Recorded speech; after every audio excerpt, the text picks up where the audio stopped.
Good afternoon and a very warm welcome from Zurich. It's a great pleasure to speak to you all today. It's an honor that you have joined us today. We will talk about European stocks today, where there are investment opportunities and so on. We are being joined by Mark Heslop. He's the manager or the co-manager with his team of the Jupiter European Growth Fund and the Jupiter Pan-European Smaller Companies Fund.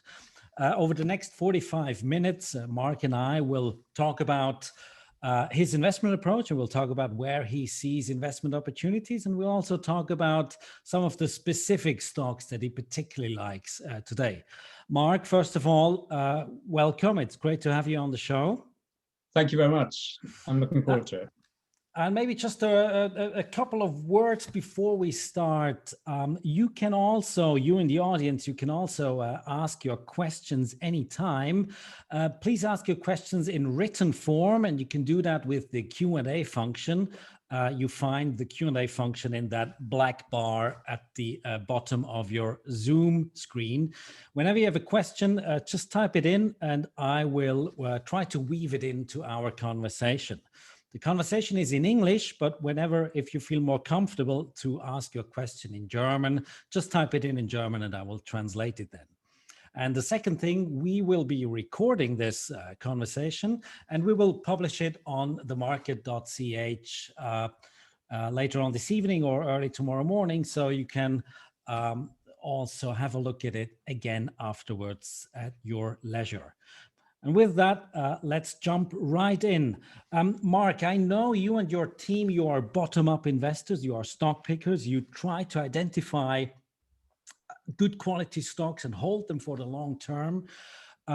You also adamantly say that you try to ignore the short-term noise in markets.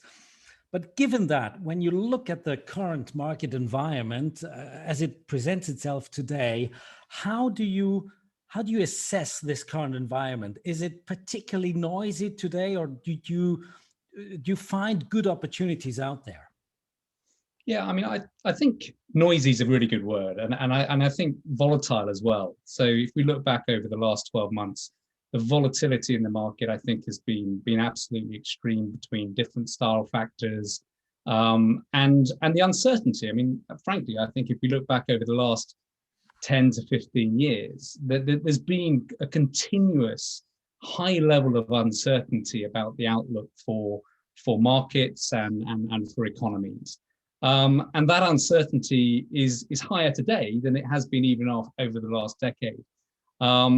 So, clearly the pandemic has created a huge amount of short-term uncertainty in markets. It's created a huge amount of additional debt and a huge amount of uncertainty as to when and how markets are going to reopen, when that will happen and what the implications of that will be are also incredibly uncertain. So in terms of, how strong the recovery will be, whether there will be a lot of excess capacity in markets and whether that's really going to drive sustainable inflation. And I think inflation is the big uncertainty that people in the market are grappling with, and it's something that, as you note, we do try to ignore to a large extent because I think, frankly, we don't know the answer necessarily, and we really try to focus on companies that we think can navigate whatever the economic outlook is, or whatever the economic environment is. So yeah, there's a huge amount of noise, there's a huge amount of uncertainty, and that is creating, and today is absolutely no exception, a huge amount of volatility in markets, which then does subsequently also create opportunity. The topic of inflation seems to be at the top of many investors' minds these days. We just went through the reporting season for the first quarter, and quite many companies have actually they have stated that they see rising input costs across the line, really. Is the topic of inflation something that worries you? Or is that basically just a transitory effect that is of no big importance to you? Yeah, I mean, I think for short-term market performance and activity, rapidly rising inflation and potentially subsequent rising rates is something that we try to keep an eye on, and I think does worry me a little bit with regard to short-term stock performance. I think if we think about the inflation debate as a whole, I'm not overly worried about it. And I think that a lot of the effects that we're seeing today really are quite temporary. So if we look back over the last year, economic activity was clearly expected to stop as a consequence of the pandemic. Saving rates went up. There was an awful lot of stimulus put into markets. And actually the demand that we saw in economies was probably a little bit stronger than many supply industries expected. And so we've seen a huge shortfall in supply. And the most obvious example of that would be in the semiconductor industry. So you'll have read that there's a huge shortage of semiconductor chips, which is making it really difficult, for example, for the automotive industry to supply the customers when there is still a reasonable amount of demand. I think you're also seeing it with regard to other commodities as well. So supply has been cut, demand is starting to pick up again, and that is driving near-term inflation. But I think in both of those industries, for example, these are commodity products. You know, these are highly commoditized products, and the supply side of the equation will respond, will react to these rising prices. And so we would expect supply to catch up with demand relatively quickly. And so that this very sharp spike that we're seeing in prices today, we think is temporary and probably won't carry through into next year or the year after. The bigger question is really around labor. So the cost of labor, unemployment rates, and what we expect to see there. And you are seeing in some markets relatively tight labor markets, but even though the actual unemployment rate remains quite high. And so we're seeing, again, this short-term rise in pricing in labor markets. But fundamentally, we haven't seen sustained high wage inflation over the last decade. And one of the key reasons for that really has been technological advancement and increased productivity in economies. And we, again, don't think that fundamental shift and structural growth in productivity is going to change. So I'm not overly worried about inflation. More importantly, I'm not worried about it for our companies, because we really try to focus on companies that have strong pricing power. And so where you have this input cost inflation, hopefully the companies that we own can pass that on to their customers, to the end consumer at the end of the day. So that, you know, that's something that's really important to us, is the quality of the business and the ability of a business to have control over its long-term profitability through pricing power. How do you identify pricing power?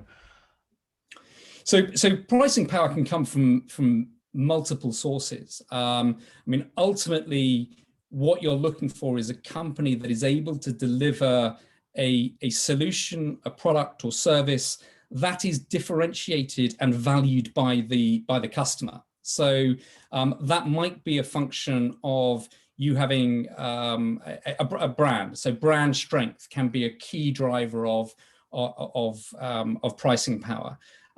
It might be that you have a software solution that is unique as a consequence of all of the data that you've been able to incorporate to develop that software solution.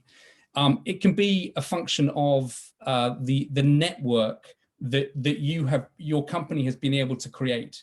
So the power of the network can create pricing power for you as a business. So there's multiple sources of pricing power. And the key is to try and find those businesses that have that pricing power and that advantage sustainably into the future. So critically, we're looking for companies that have strong economic moats that protect their competitive advantage. Can you perhaps give us an example of a company, just so we can have a kind of have a tangible view on it? Yeah, absolutely. I mean, I think maybe if we think about I'll give you a Swiss example. So Belimo, it may be a company you know. So Belimo is a company that makes actuators which are used to control the flow of air and water within buildings. Now, what we like about this business, first and foremost, is the quality of the brand and the scale that it has within its industry. So it's a niche industrial company focused on a very specific area. And in most of its markets, it has market shares in excess of 50%. So it's by far and away the biggest player in that market. It's got the brand. So people don't talk about putting actuators into their buildings. They talk about putting Belimos into their buildings.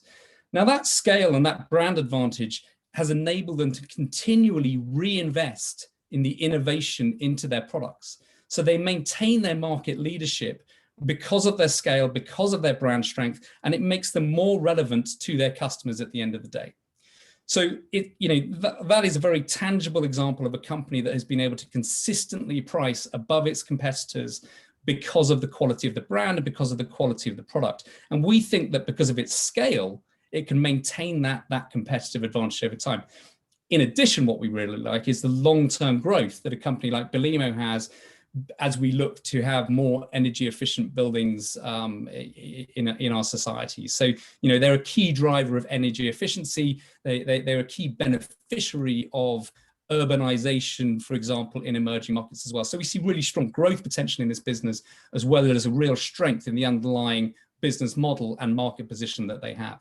So with a company like Belimo, you have no worry at all that they would not be able to pass on any rising input costs that they see within their supply chain. I think that's absolutely right. I mean, there could be a time lag. So, as they see, they have semiconductors which are used in their products. In the near term, they might suffer a little bit of a squeeze in terms of margin, but ultimately they will be able to pass that on to their customer. Another really interesting, I think, aspect of their business is where they sit in the supply chain. So they sell their products to systems integrators or building contractors, and the end customer that ultimately pays for the product is one step removed from who they are selling to.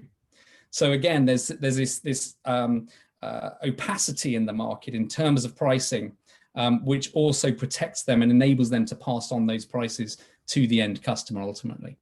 All right. Now, you have a quality tilt. You like to identify good quality companies, hold them for the long term. Now, quality obviously sounds very easy, but how do you actually identify those? What metrics do you look at to find quality?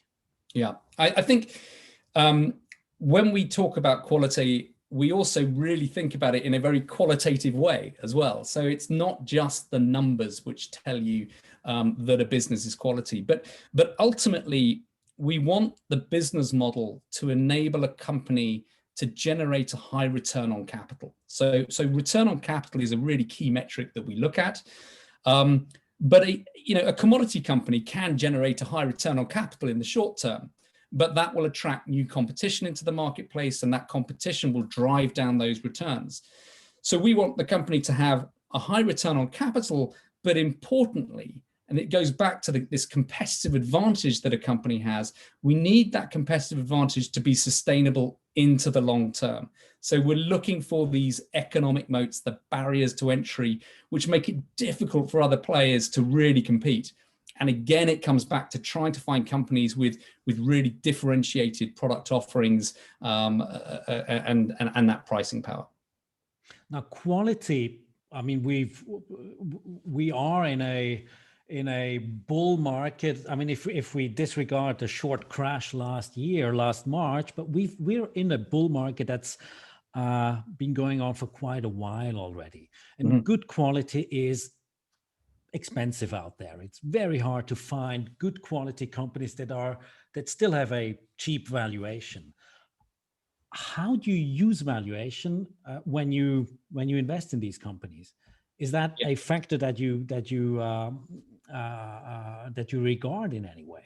Yeah, absolutely. I mean, valuation is absolutely critical to deciding when to buy and sell companies, and ultimately, I think our job, we want to buy and hold and be long-term investors, but it's about efficient capital allocation within the portfolio as well, and so valuation is critical to our ability to make those decisions to change positions in the portfolio. We really think about things in terms of the DCF. So we're looking at the cash flow generation potential of the business. We're looking at the growth potential of the business. And we're looking at the riskiness of the business. So I think those are the three key metrics. So the cost of equity, how risky the investment is, the cash generation, and then the long-term growth potential of the business. And so we build DCFs for all of our companies in a very consistent way, and we really try to compare on a like-for-like basis all of our holdings and potential holdings. I think when you say the market is expensive, it's a thing we hear quite often, and I think if you look at PEs today, and you compare it to the long-term history of PEs, yes, the market looks expensive relative to its history on PEs. But ultimately, the driver, or a key driver of the valuation of the market, is the risk-free rate. And the risk-free rate, or the cost of money, remains the lowest it has been in, as far back as we can think. And that's the relative valuation that you have to think about. So even today, the 10-year Bund is still negative. So it has rallied, but it's still a negative yielding asset. We can buy really great quality assets in Europe, which generate a 4% plus free cash flow yield today. So you are automatically comparing 4.5%, 5% to a negative yield that you can get on a risk-free asset.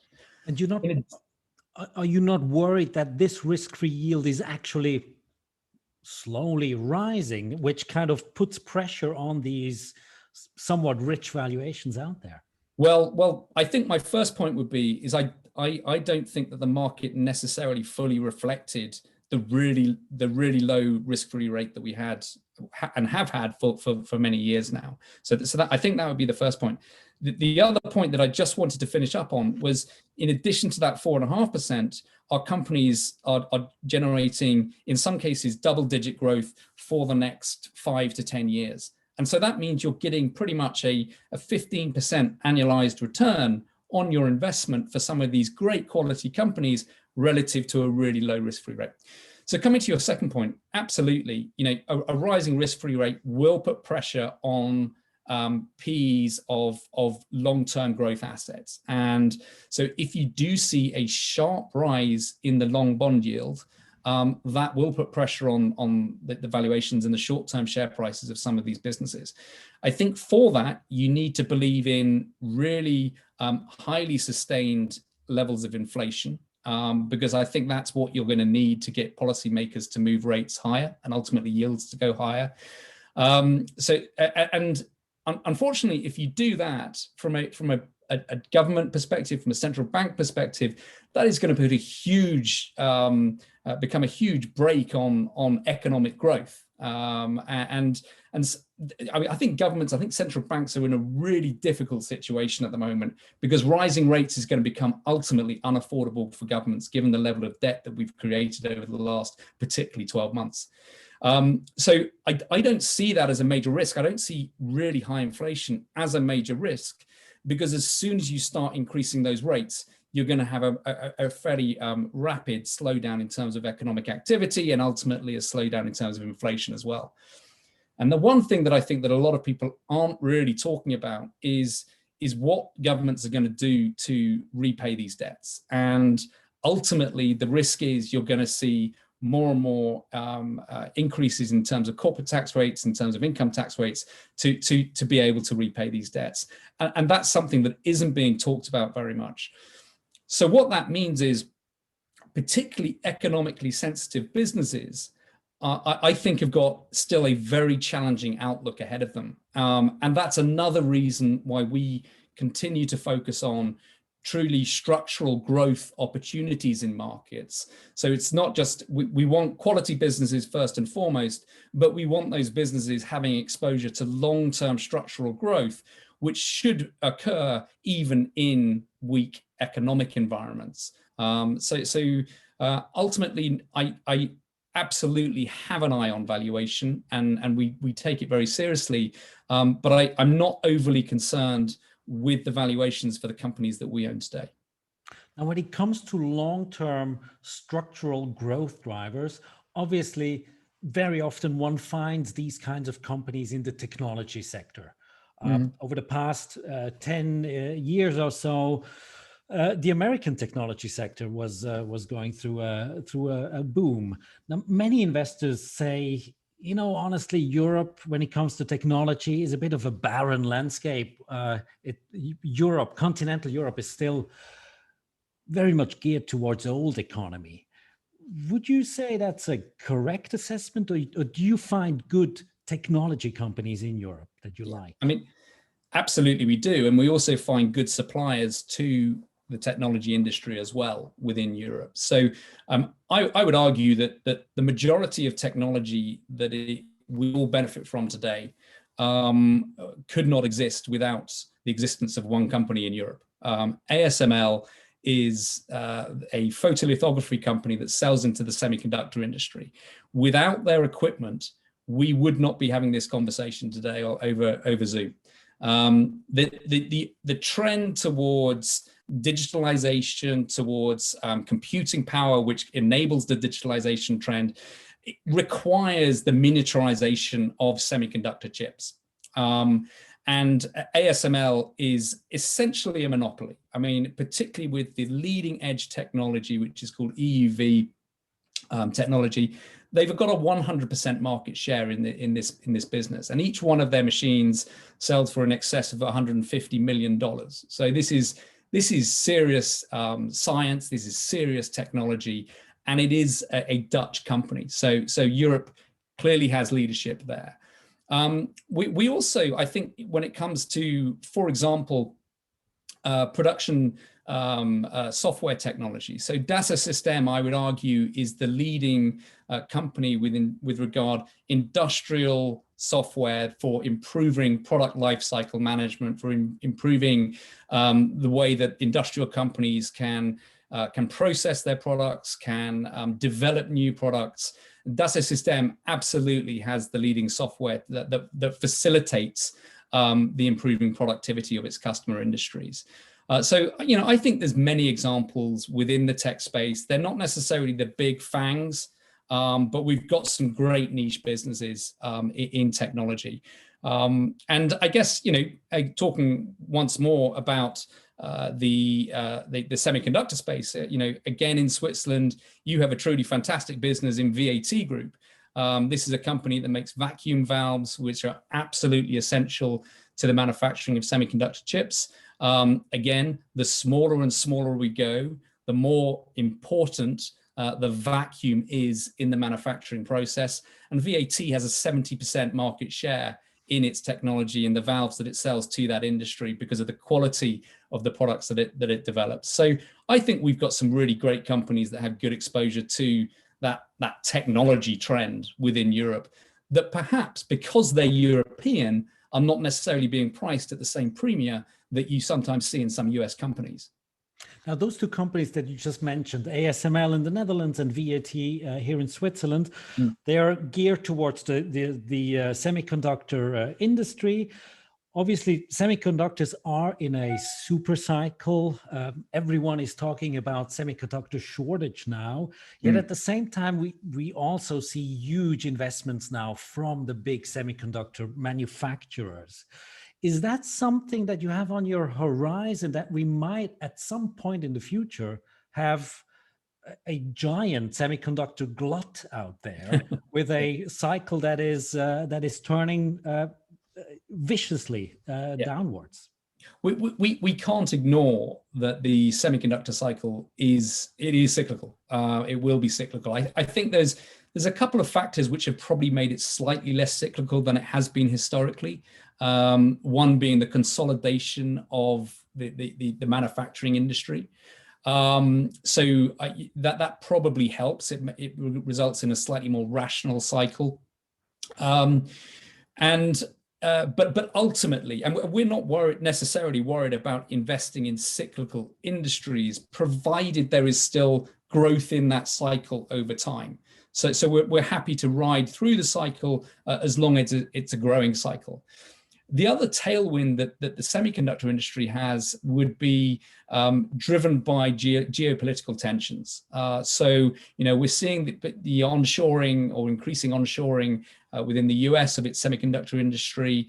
The Chinese industry is really trying to develop. Unfortunately, they can't get access because of trade barriers. They can't get access to this EUV technology that I was talking about. But clearly that's a strategic priority for the Chinese government to develop an industry there. So that sort of deglobalization that you're seeing is going to create, I think, a multi-year investment boom within the semiconductor industry. So absolutely, we're cognizant of it. We're aware that it will be cyclical, but I think it's probably actually got quite a few years to go in this particular cycle. And long term, the demand for chips, I think, is going to continue to go up, and particularly the high-end chips, which is where the real value is. Now, you run 2 pan-European funds. You invest in all kinds of countries in Europe. Do you have a favorite country or favorite countries where you find the right mix of entrepreneurship,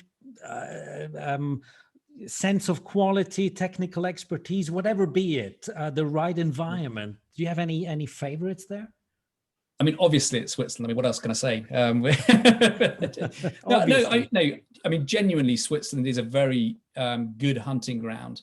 I think particularly in the small cap end of the universe, or the smaller companies, we do find some really great niche businesses within Switzerland. So I have many within the smaller companies portfolio. And actually one that sprung to mind in terms of technology would be Temenos. This is a technology company that is absolutely the leader in terms of banking software, which is going through a structural growth trend at the moment. But we find these sort of high quality businesses serving niche markets in many markets in Europe as well. So Germany, everyone has heard of the German Mittelstand, these family-owned companies focus on specific niches, really well-run quality companies. We see actually quite a similar group of companies in Italy as well. We find, that's quite rich hunting ground. The Nordics have some good businesses, and the UK also. We do find some pretty high quality businesses in the UK.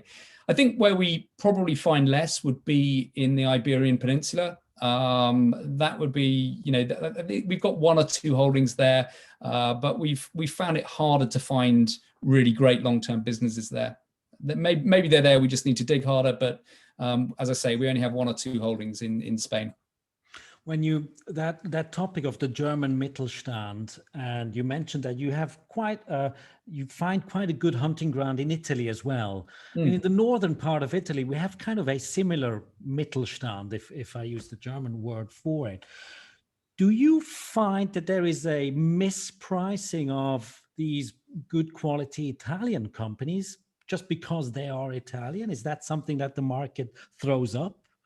Definitely at times. When you see the BTPs ballooning out and concerns about the outlook for the Italian economy, that can definitely create some opportunities. They don't necessarily persist, but why that doesn't necessarily worry us when you have concerns about the domestic economy is a lot of the companies we invest in are actually either global companies or certainly pan-European companies, and not necessarily just dependent on the Italian economy. So, a good example there, I think, would be Diagnostic, which is a diagnostic company that has clearly benefited as a consequence of the pandemic and has seen a massive growth in its installed base, which we think will drive good long-term growth for the business going forward.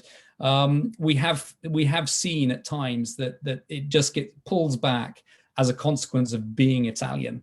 But you know, again, it's actually performed. You know, its valuation has gone up as people have appreciated the long-term opportunity within it. So at times you see that, but they don't necessarily persist for very long. What have you bought lately? What good ideas have you found lately? Yeah, so the one I would mention would be Allfunds. So this is actually an IPO. So it's this actually was originally a Spanish business that was spun out of Santander, but it's actually listed in the Netherlands. And Allfunds sits between fund houses like Jupiter and the distributors, so the banks. And what they've done is they've basically created a really powerful network of fund house products, so funds like mine, and they've managed to aggregate literally thousands of funds, tens of thousands of funds on a single platform that fund distributors can then tap into easily. So it means that the fund distributor can benefit from the purchasing power of an aggregated platform, and it also means that they can tap into a wide range of funds without having to have individual relationships and contracts with the individual fund houses. So it's really improving the efficiency of an open architecture fund distribution network and system. So we think that this is a really powerful network. They've got the biggest aggregation platform in the market by really quite some margin. And we think that it's quite a virtuous circle. So the more distributors they get onto the platform, the more attractive they become to new fund houses. The more funds they have on the platform, the more attractive they become to new fund distributors. And that really is quite a powerful flywheel effect that we think will enable it not only to grow, but also improve that economic moat, that barrier to entry that I was talking about before. Now, Allfunds, as you mentioned, was an IPO. Is that something that would happen quite often, that you actually get a new idea, a new fund holding through IPOs? So I think particularly on the smaller company side, we've definitely benefited from participating in IPOs over the years. We're very selective, so we don't want to just buy things for the day one pop. You know, we do want to buy and own these businesses for the long term. We find that the IPO process can be really illuminating because you can get some really good access to the business. You get some really detailed information from the prospectus about the business. And in the case of Allfunds, we were able to spend probably 4 or 5 hours with management. So, you know, getting some really detailed, valuable time with management to understand the business. We also spent time with the seller. We also spent time with customers, of which, you know, we are a supplier. So we had a bit of insight there as well. And that enabled us to have a really good understanding of the business and probably ahead of the market in some way. We were also able to get a really good allocation because of our relevance, I guess, in the European market. So that was one that was really helpful. So IPOs, we need to be selective. There's an awful lot of them around at the moment. You know, it's been probably the busiest IPO season that I can remember. But it can be a really great opportunity. And some of our best long-term performers we have bought at IPO. Just a brief reminder to the audience: whenever you have a question, just type it in through the Q&A. Through the Q&A function in the black bar at the bottom of your Zoom screen. So Allfunds is a company that you bought lately. What else? What other idea can you share with us that you have purchased lately? Yeah, so I mentioned Temenos actually was one that we reviewed originally about this time last year. So it's a company that I've known for many years. I thought it was interesting, but clearly as we were coming into the pandemic, it wasn't entirely clear what bank spending was going to be on their IT. So we did a detailed review of it. And we came to the conclusion we couldn't get comfortable with the near-term outlook. We couldn't get comfortable with the valuation at that time. The shares then pulled back really quite aggressively at the same time as the SAP warning, which I don't know if you remember, I think was in November last year. So the market became increasingly concerned at SAP because of the shift to software as a service was happening quicker than SAP anticipated, and they had to invest a lot more in their business to be able to facilitate that shift. So we went back to Temenos. We spent more time with them. We really tried to understand where they were in terms of their SaaS transition, and also trying to get more comfort on the outlook for IT spending within banks. So that pullback that we saw as a consequence of the SAP warning really created the opportunity for us to get in at a more attractive valuation level. And so we started to build a position in both our all cap strategy and our smaller companies fund as a consequence of that. Temenos trades at around 130 Swiss francs now. Would you say that's still attractively valued, or has it regained kind of its fair valuation after that trip up last year? Yeah, I think there's I can't be giving advice, so I don't want to be doing that. I mean, we hold the stock. We've been adding to our position recently. We do a lot of work on valuation. I think that's probably all I should say on it. And when I look at the sectoral allocations in the two funds, yes, in the larger fund, it has quite a large overweight in industrials.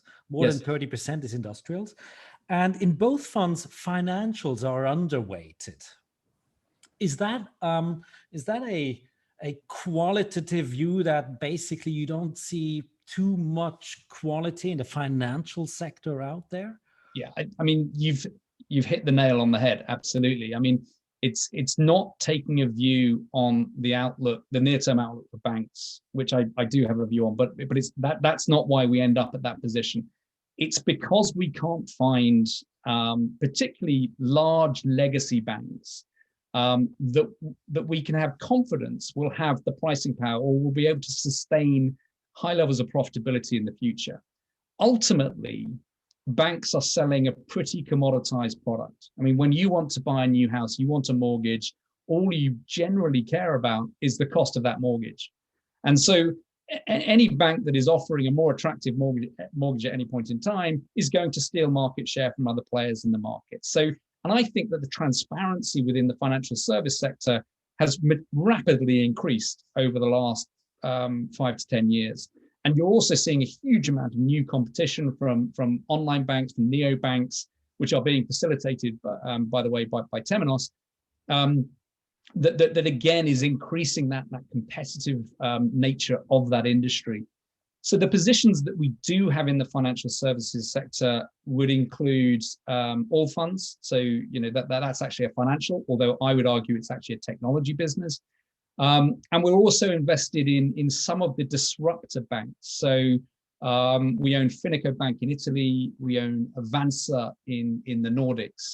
So these are new savings platforms or banks which are much lower cost than the legacy banks, providing much more attractive solutions and easy to use solutions to the consumer, benefiting from this shift to digital service rather than physical service. So that's where we get exposure, but you're right, it's really the quality of the legacy financial industry which we don't think has that sustainable pricing power. And more broadly, I think within our portfolio we are underweight commodity sectors. So we don't own anything in the energy sector. We don't own basic materials. What we can find is really great companies in the industrial sector, as you point out. So there are some really high quality, world-leading businesses focused sometimes on pretty small niches within the European market that have, we think, something different, something special, which enables them to have the pricing power that we look for. So we do have some pretty, I would say, perpetual overweights and underweights with regard sectors because of our quality bias. I see. Now, the healthcare sector is one that is actually quite strong in Europe. You do have some healthcare stocks. I see Novo Nordisk, for example, the Danish pharmaceutical company, that diagnostics company in Italy that whose name I just forgot again. Oh, yeah, sorry, yeah. Which healthcare stocks do you like? And maybe walk us through the case on why Novo Nordisk is one of the largest holdings in your fund. Yeah, so I mean, Novo definitely has some very strong structural tailwinds with regard to the diabetes, increasing incidence of diabetes, the need for I mean, a massive unmet need in the world, and also the growing demand for products that will help with the obesity challenge that the world has. And essentially, there's really only two major companies in the world that are able today to develop these new solutions. Certainly, the cutting edge solutions. It's Novo and Eli, or Lilly. And so, we see them as having a really strong pipeline of products, a really leading position as a function of their scale, as a function of the legacy business, to be able to reinvest in their R&D pipeline to maintain that edge that they've got. I think a lot of pharma businesses are actually quite difficult for us to get comfortable with because the identifying necessarily which products are going to be successful can be very difficult, particularly when you start thinking about biotech businesses. And also, quite often you have very significant patent cliffs, which then introduces generic competition into the market, which drives down the pricing and the returns of individual products. So the biotech industry is not one we play in directly, but we do see huge growth in biological products. And so, one way of playing that might be Lonza in the Swiss market, because they've got exposure to a huge array of different customers that are going to benefit from that trend. But a company that we have owned across our portfolios over the years that I would highlight would be Sartorius in Germany. So Sartorius that is used by the biopharmaceutical industry to manufacture its products. And its equipment tends to be very consumable and tends to be used for the life of the product. So we see that as a really attractive way of not having direct individual product risk, but benefiting from the long-term structural growth that we expect within the biopharmaceutical industry. That's one area. Diagnostics has been a big area of exposure to us for many years, and it's not a function of the pandemic. The pandemic really has just highlighted the value and the importance of high quality and efficient diagnosis to the healthcare systems around the world. So we think it accelerates growth going forward, but structurally that was always a really strong growth industry that we wanted exposure to. So we've got a number of plays in the portfolio that are directly exposed to the diagnostic industry. And if I understand you correctly, this was not just a short-term boost in diagnostics that will wane again once the pandemic someday is over, but we have a vastly higher level of installed base with these kinds of products, and kind of, if anything, the pandemic really was an opener for the diagnostics business to get into the higher gear. I think that's absolutely right. I mean, don't get me wrong. I think in the near term, once we get through the pandemic, once vaccinations have been rolled out, it is very likely that you're going to see a fall off in testing for COVID, either the COVID PCR test or the antigen test. You're going to see a drop off in volumes. But what's structurally changed is you've seen markets around the world which hadn't invested in their diagnostic infrastructure have been forced to, because of the pandemic, invest in a lot of their labs, invest in a lot of that instrumentation. And now that they've done that, they've got themselves over this CapEx hurdle that prevented them from participating in that market, which is so beneficial to their healthcare systems, that going forward, companies like Diagnostics that are selling reagents will now be able to sell them into markets that they weren't able to sell them into previously. So I think you're right. We might see a pullback in terms of near-term reagent volumes, but longer term, I think the industry is in a healthier place as a consequence of, unfortunately, as a consequence of the pandemic. I have one very particular question from the audience. Do you have a view on nuclear power or companies that cater to the nuclear power industry? Is that anything that you see in Europe? Yeah, so we don't have any positions in that space. I think probably the main reason we don't is the power sector or the utility sector as a whole is a highly regulated industry. And so going back to our first principles, our philosophy around investing, we want to invest in companies that have control over their pricing or have control over their profitability. And the problem about the utility sector is that their returns are automatically controlled by the regulator. And that basically means they can't sustainably generate high levels of return. But I think also with regards the ESG concerns that we have around nuclear generally, it's an area that we would be a little bit wary of participating in. So we've got certain areas of the market which are absolute no-goes for us. So we won't invest in, for example, controversial weapons. We won't invest in companies where their predominant business is tobacco.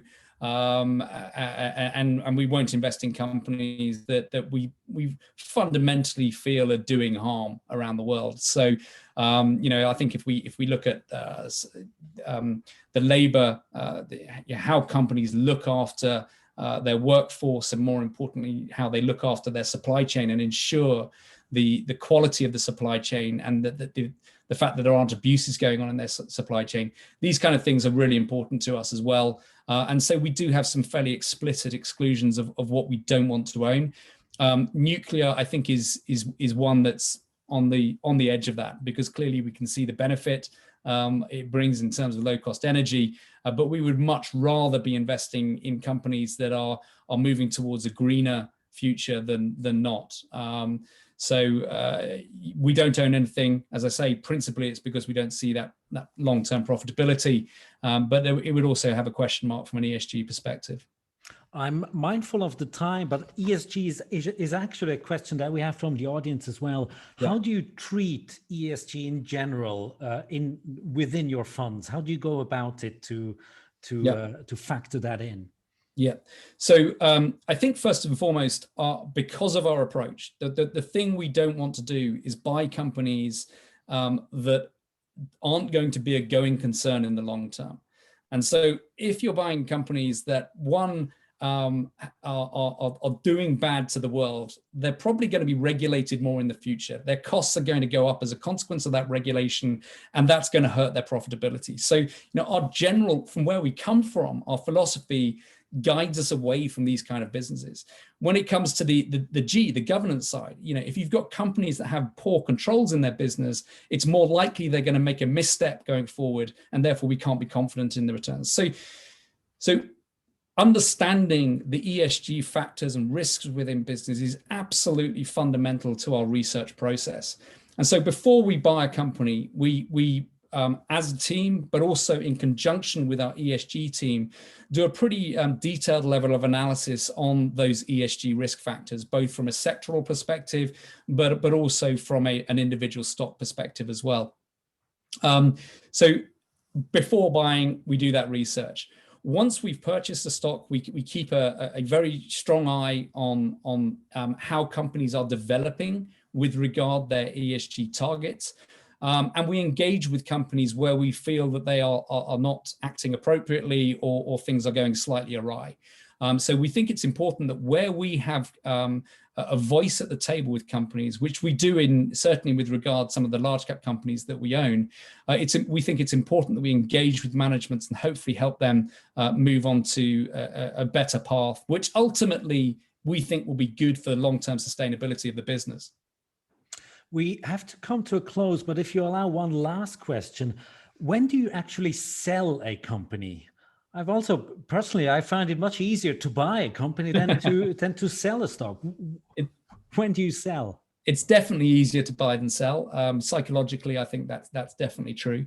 I mentioned we have DCS for all of our companies, so we've got a view on valuation. So when a company goes way beyond our view of fundamental value for a business, so if we can't justify it by a sensible DCF, we will sell the position because it's too expensive. The second reason could be we get our investment thesis wrong. So something goes wrong, something changes in the market, new competition comes in that we hadn't anticipated, then we'll sell because the investment thesis has changed.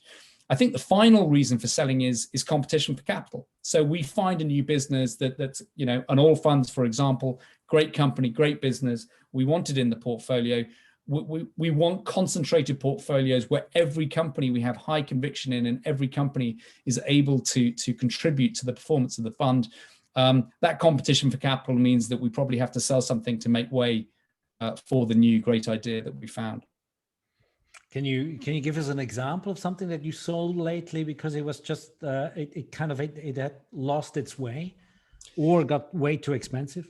Yeah, so I think one that got way too expensive for us, a company called MIPS, which is based in Sweden. So if you're a cyclist, the casing that's inside your helmet is very likely a MIPS casing, which basically allows for rotational forces to be absorbed because of their technology, which is patented technology. So, you know, clearly this is a business that's benefited from the growth in demand for cycling and for helmets and for their technology. This was a business which, frankly, it looked like they were going to take over the world with their technology. They weren't only going to be selling it into cycling helmets, they were going to be selling it into motorbike helmets, they were going to be selling it into ski helmets, which they may well do. But the valuation to us became too extreme. We couldn't justify it, so we sold out of the position. All right, we have to take that as a closing statement, actually. But thank you very much, Mark, for taking the time. Thank you for joining us and sharing your views. That was a pleasure. Thank you. Got some good takeaways, and I hope you in the audience as well. Thank you for being with us, for joining us. As mentioned, I have recorded this conversation, and we will publish it on themarket.ch probably tomorrow early morning. Thank you very much indeed. I've really enjoyed the time with you. Thanks a lot. Thank you. And everyone, take care. Have a great evening and hope to see you next time. Goodbye. Bye-bye.